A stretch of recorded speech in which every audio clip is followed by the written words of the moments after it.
The college football playoff semifinals did not disappoint. We had four teams that really went until the very end of this game. They really put their full effort in. We got two fantastic teams that are going to take on in the national championship. And I don't think we could say that we expected this. I know we've been pretty high on this team for a very long time. But if you told me that TCU was going to be the national championship at the beginning of the year, I would probably be laughing at your face. We have the defending champion Georgia Bulldogs taking on TCU Horned Frogs in the national championship on Monday. We're going to break that down, give a little preview here at the end, and then obviously give you a full preview before the weekend's up. But we're going to dig into these semifinal games. Really, honestly, Steve, before we dig in game by game, what was your thoughts on this one? It was a great New Year's Eve with all sports, especially college football. Yeah, I vowed I was going to only watch college basketball, and there was some great college basketball on New Year's Yeah. Eve. But I just when I saw TCU went up pretty early, I'm like, I got to tune in, and I'm really glad that I did. I did one of those little 1 minute YouTube shorts, and I titled it "Yeah, but," because that's basically what everybody says about TCU. Yeah, but Yeah. this, yeah, but that. I think they just showed that they're just one of those teams. Are they the best team on paper or even on the field, talent wise? No, I wouldn't say that. Um, but they certainly know how to win. And Sonny Dykes and his staff, it's the best college football coaching job that I can remember in the last It's 20, impressive. 25 years. I mean, I don't think that's going too far out on a ledge there. I mean, it's just amazing how they make adjustments, not only going into a game, but at halftime. It's every game, even the one game they lost, they made the adjustments and they almost came back and pulled it off then. But, hats off to TCU, man. But what a season.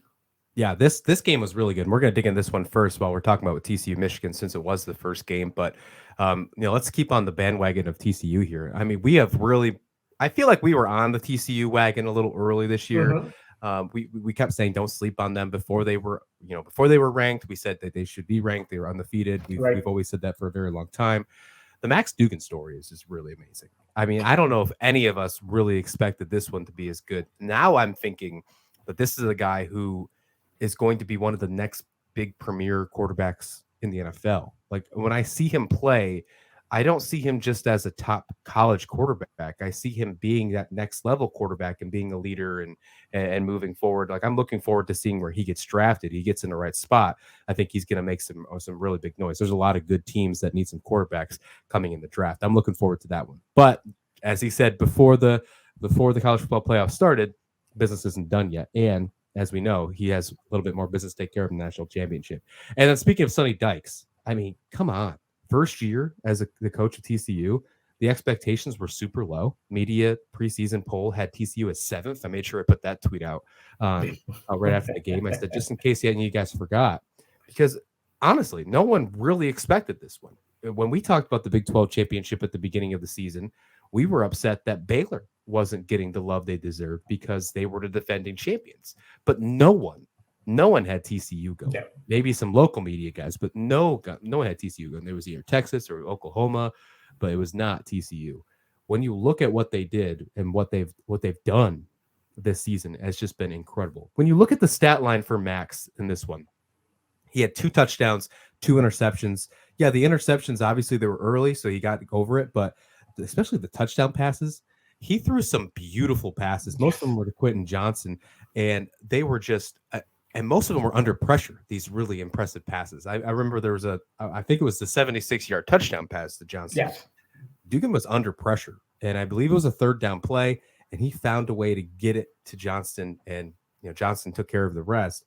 This TCU team, I don't know if anybody would have beat them that night. Now, they were just looking dangerous. They were looking real good. I know there's going to be some people out here saying that Bama could have probably rolled with these guys. I don't think so. I don't No. think that could have happened. I think TCU looked really good in this one. And hats off to Michigan, too. I want to get to them in a minute. But anything else you want to say about TCU? This team really, really did good. Quentin Johnson, 6 receptions, 163 in the college football semifinals. I mean, come on. That's just incredible. I'm looking forward to seeing how they face up against the defending champs, Georgia. I really do think that if they play like they played against this Michigan team, I mean, they got a chance, right? Because we didn't think that they maybe stood a chance against this Michigan squad. So I think we're in for a really good national championship. No, absolutely. And I mean, again, Quentin Johnson, I have written down in big letters, how good is Quentin Johnson? Yeah. And really, I think the whole country is now asking that question because even with TCU, as they got more and more publicity, if you will, as the season went on, I think his play was just underrated because Max Duggan is just such a great quarterback. He's so poised. He's confident. He's fearless. He's not afraid to take those big hits. He's going to step up. He's going to make the pass, like you said, on the 76-yarder.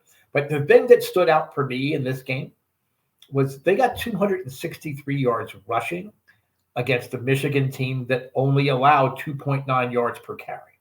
And that was the big thing. Oh, they're not going to be able to run. So now all the pressure is going to be on Max Duggan.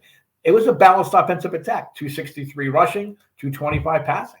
And their special teams, as in every game, also contributed some key yardage and some big plays. So it's if people are still sleeping on TCU, shame on you. Yeah. I mean, seriously, shame on you. Forget about, it's the Big 12 or it's not this or Alabama could have done this or whatever team you want to insert into that equation. Clemson might have done this. Bottom line is they didn't get it done when they needed to. And TCU has in every instance except the Big 12 championship game. And I still say they got jobbed in a lot of ways where they potentially could have won that game. But bottom line is TCU is now in the college football championship game. Right. Not just being given consideration. They're in the championship game. So all the haters, all the doubters, shut up. This shows that you have to pay attention to more than just the preseason top 25 as well. This team was not ranked. This team was 7th in the Big 12, right? In their media preseason poll. You have to pay attention to all the teams, especially obviously more focused towards the Power 5 because we've only seen one non-Power 5 team in the college football semifinals so far. So you have to pay attention to every single one of them. And that's really something impressive. Yeah, Quentin Johnson, he went over 1,000 yards this season on only 59 receptions, and he didn't play in 2 games. He had an ankle or foot injury. So yeah, really impressive. On the Michigan side, though, it's not that they didn't play well. They played really good. Now, there are some questions about Jim Harbaugh and his time management skills towards the end of the game. There were some question marks there. I don't really think that came down to being actually a big deal. I think that the time management actually worked in his, I wouldn't say in his favor, but it actually worked out the way that I think he planned it to be. He put some faith in his defense. He used his timeouts, and he got the ball back with a minute left to go. JJ McCarthy, I mean, he looked really good. I'm excited to see what the next level of JJ McCarthy is because this is really his first full season as a quarterback in Division I and Power 5. I'm excited to see what the next level is for JJ McCarthy because I don't think he's unlocked everything that's remaining for him. And, we saw some great things from the Michigan running game, too. Even though Blake Corum wasn't there, just like you said in your short, no Blake Corum, no problem. Donovan Edwards went over 100 yards against this TCU team. It just wasn't enough. I think what the biggest issue was is that they didn't really have a true guy as the receiver this year. Ronnie Bell did really good. He stepped up in this game, but there were some issues, I think, with consistency on this offense in this game for JJ and for the rest of the squad. There was just some times where I don't think he had the options he should have had, and I think that hurt them. Now, again, this is a game that scored 96 points. These offenses both did very good. So we're nickel and dime in this stuff, and we got to put some thought on why Michigan lost this game. There was, again, you can say the time management thing. You can also say, and I don't think this is the case, but at the end of the game, there was a call about a potential targeting. I'm sure you saw this. I did. Now, I personally, if they would have called the targeting call, I think it would have been a complete stretch. Now, I'm the one who thought Michigan was going to win this game. So I don't have any bias for TCU towards Michigan, but I don't think that was targeting whatsoever. I think the refs did a good job not calling that one. I think personally that it would have been a stretch if they would have called that one targeting. I think that's just my thoughts. What's your thoughts on that one? And then what's your thoughts on Michigan as we close out this semifinal game? 51-45 TCU defeating the Wolverines. Well, a lot of people always complain, referees call games differently in championship or playoff situations or whatever. Sure. I think they have to. I mean, I think okay, early in the season they're going to. That's probably a targeting call in September to try to make a point. You don't if you're on that edge there, you need to try to rein it in.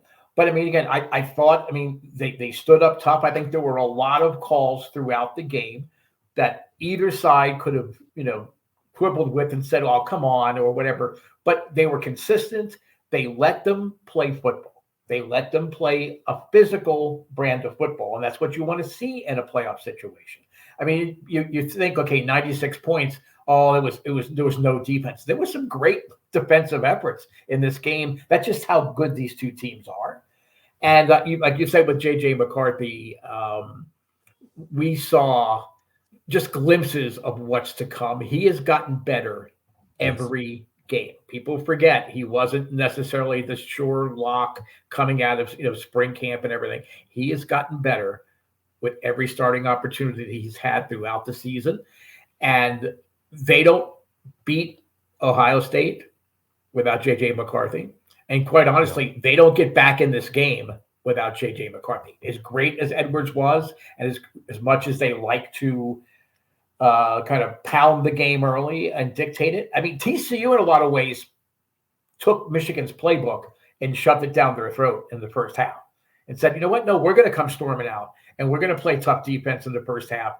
Now try to come back on us. I mean, they actually kind of turned the tide on them. But J.J. McCarthy shouldn't be hanging his head. I mean, he had 2 interceptions. Okay.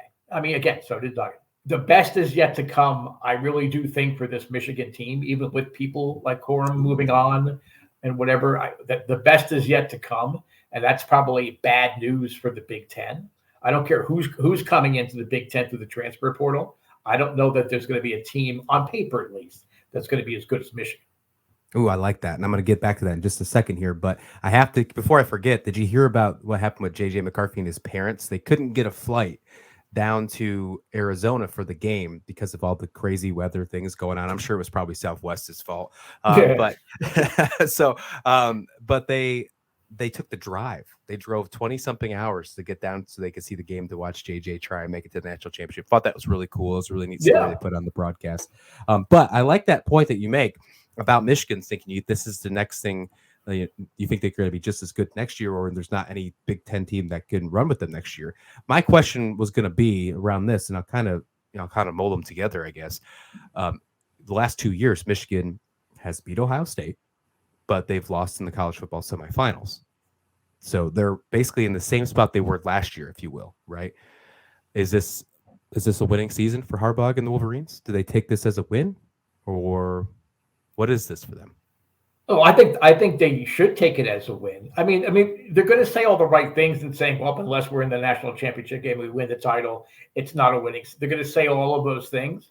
But bottom line is nobody, including certain people on this podcast, me, gave Michigan much credit because they were playing all the cupcakes early and whatever it is. Now, in fairness, I didn't really give Ohio State a whole lot of credit either.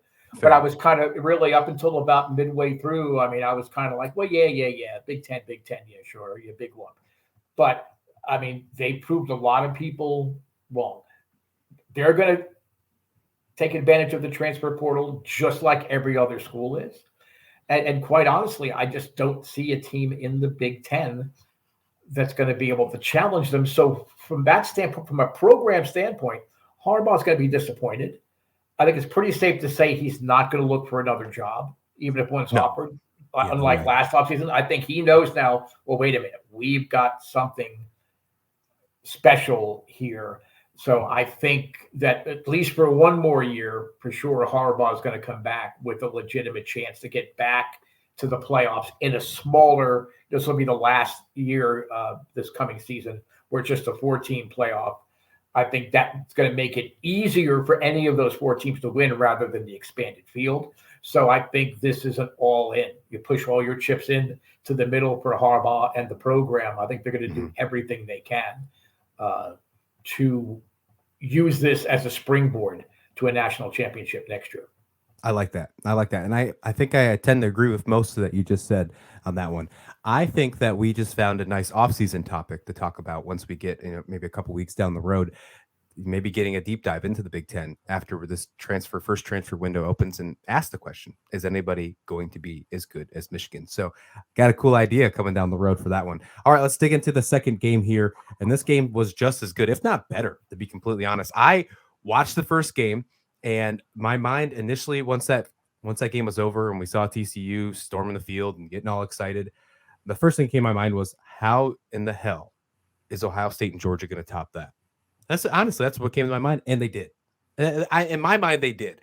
This game was right down to the wire again. I mean, missed field goal was what really lost the game for Ohio State. 42-41 final. This game was, I mean, a huge scoring battle, especially in the first half. I mean, it was 28-24 at halftime. Are you kidding me? I mean, I think we had almost 200 points between both college football semifinals, right? So it's just incredible. But when you look at the second half, it's a battle of two different teams. Ohio State did good coming out of the second half. They looked really good in the third quarter. CJ Stroud really stepped up. Whatever the locker room talk was from Ryan Day or whatever was said by the Buckeyes, they looked real good. But I don't know if it was conditioning. I don't know if it was just championship pedigree. I don't know what it was. But that fourth quarter belonged to the Bulldogs, and there was nothing that Ohio State could do about it. Stetson Bennett put that game on his back, especially that last drive to tie the game and take the lead, obviously the extra point. I mean, that to me that might have been one of the most beautiful drives that I have seen all season long. It was beautiful. Stetson Bennett has done some very impressive things with the football this season. I think we've said that a few times on this show. Kirby Smart did a really good job coaching this game. I think he had some issues initially beginning, but at the end of it, Georgia finds a way to get back to another national championship game and possibly go back to back. That's something really interesting to hear. An SEC team maybe going back to back national champions. It's not Alabama. What's your thoughts on this game? Well, I mean, again, I need to probably, as I do almost every show we do, I have to issue an apology to somebody. So I'm going to issue an apology to Stroud. I mean, he shut me up. I mean, that was one of the best clutch performances that I've ever witnessed. And I've been around a long, long time. He basically, like you talked about, Bennett putting everything on his back. Stroud put Ohio State on his back. For sure. He played hard and he played well every second, not just every minute, every second of every quarter and every drive of this game. So, I think a lot of people are going to look back on the tape despite the loss and say, okay, any doubts we had, and there's lots of whispers out there, oh, he's not tough enough, and oh, he kind of fades in big games. His defense fades in big games, yes. He came through big time in this one. And it's not, I mean, I hate the fact that it's coming down and it's on that kicker now. Most times kickers deserve whatever abuse gets heaped upon them, because when it goes well, they take way too much credit. But when it goes bad, it kind of gets overlooked, whatever it is. Ohio State should never have had to put their kicker in that position. They gacked up their lead to Georgia in the second half. They did. Fourth quarter. You could really just say fourth quarter, to be completely honest. Yeah. I mean, I think what was it? I think Georgia outscored Ohio State 18-3 in the fourth quarter. And then that last drive, Stroud was driving. He was doing a very good job. And we talk about all these good things about Stetson Bennett and Georgia's offense and Stroud and Ohio State's offense. I mean, his wide receivers were great. I know there was a couple of injuries that probably hurt the last drive, maybe getting some people open. But really what hurt them and what put them in that field goal range, there was a sack. I think it was a second or third down. It was a pretty it was a big loss for a sack that put them in a rough spot that made them have to eventually kick that field goal. And you can't put that on Stroud because it was a sack that was in the pocket. He didn't have a lot of time. That offensive line broke down. Yeah. Now Georgia's defense. Now we talk about Clemson's defense. We talk about, Alabama's defense. We've talked about these defenses year in and year out. Georgia's defense is becoming a staple now. That is something that we're going to, if we haven't said it, we need to start saying it. That Georgia's defense is amazing now, and they're doing it without some of the guys that are going to be first round picks because they got injuries, right? So I'm really excited to see what happens between Georgia and TCU, because I do think that this game is going to be just as good. I mean, we're going to come down, we might come down to a final missed field goal or something again. We might come down, whatever it is. I don't think we're going to come down to where they need the ball with a minute and something left. Yeah, I think it's going to be you're driving. The team that is down is going to have an opportunity to win the game or tie the game on the Mhm. final drive of the game. Whatever that is my thoughts about how this national championship is going to be. I think we're in for a really good game. You want to do a little NCAA 2014 talk? I think we're in for one of those instant classics like we're in for these two games right here. I do really think that's what we're going to see with Georgia and TCU. I'm interested. I'm really interested. I don't know if I would be saying the same thing about Michigan and Georgia right now. I don't know if I'd be saying the same thing about Michigan and Ohio State. Well, I know I wouldn't be saying that. I don't know if I'd be saying the same thing about TCU and Ohio State. I think we have with Georgia. We knew that we had Georgia was the better team because we saw what Ohio State wasn't against Michigan, right? Mhm. TCU and Michigan, we thought Michigan was the better team, but TCU proved us the other way. I think that one could have went either way. I think we both saw that one on Saturday night, but TCU took the nod. I think we have the best matchup for the national championship. Oh, I agree. I mean, and I had come out and said I thought that TCU should have been the number two seed. I mean, now again, Michigan kind of won it by just embarrassing Ohio State the way they did, when they faced each other and by doing a Yeah. really great job, in the Big Ten championship game.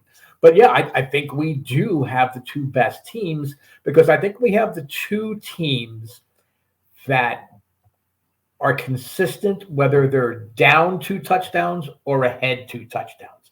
The demeanor, their approach, they stick to the game plan. Even if it's not working, they believe they have the talent on the field to be able to make that plan work. So I think, you talk about the great job that Kirby Smart did. I think he was looking at things and it was more, I don't understand why it's not successful, as opposed to we need to change because it's not successful.